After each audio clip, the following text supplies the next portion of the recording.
அனைவருக்கும் வணக்கம். தவம் இரு கண்களை விழித்த நிலையில் கண்களின் கருவிழி பகுதியை எண்ணத்தால் கவனித்து தவம் செய்து அகத்துக்குள் இருக்கும் உயிர் ஆற்றலை அறிந்து உணர்வதற்கான பயிற்சியை தான் பல பாடல்களில் கூறியிருக்கிறார்கள் சித்தர்கள். இதில் இன்று அகஸ்தியர் ஞான சைத்தன்ய பாடல் 7இல் கூறியவற்றை நாம் பார்க்கலாம். அகஸ்தியர் பயிற்சியெல்லாம் வெளிப்படையாக கூறிவிட்டாலும் குரு இல்லாமல் எந்த பயிற்சியும் முயற்சியும் செய்யாதீர்கள். இந்த பாடலில் கூறிய பயிற்சிக்கு குரு உதவி இல்லாமல் முயற்சியில் ஈடுபடாதீர்கள். எளிமையான பயிற்சியாக இருந்தாலும் அந்த உயர்ந்த நிலையை அடைய முக்கியமான பயிற்சியாகும்.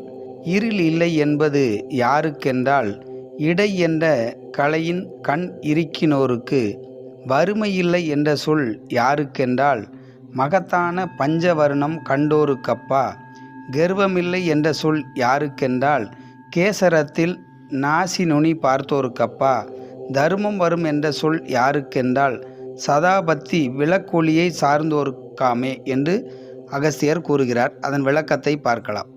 இருள் என்ற அறியாமை விலகி போக வேண்டுமென்றால் இடை என்ற கண்ணில் குருவின் உபதேசம் பெற்று தவம் செய்ய அறியாமை விலகும்.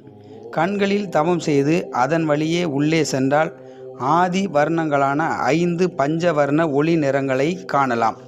அறியாமை இருள் விலகி தவத்தில் உள்முகமாக பயணிக்கும்போது இருள் அகன்று பஞ்சவர்ணம் கண்டவர்களுக்கு வறுமை இருக்காது என்று உலக வாழ்க்கை மட்டுமல்ல, ஞான தேடல்களும் மிக எளிமையாக கைகூடும்.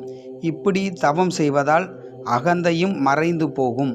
புருவ நடுப்பகுதியில் நாசி நுனி பார்த்தவருக்கு சதாகாலமும் உள் ஒளியில் தவம் இருப்பவர்களுக்கு பரம்பொருளின் ஆற்றல் கிடைத்து கர்மவினை இல்லாது நம்முள் இருக்கும் கர்மவினையற்ற இறை ஆற்றலை அறிந்து உணர்ந்து தலைவிதியை மாற்றி பரிபூரண நிலை அடையலாம் என்று அகஸ்தியர் கூறுகிறார். அனைவருக்கும் வணக்கம். நன்றி. மீண்டும் சந்திப்போம்.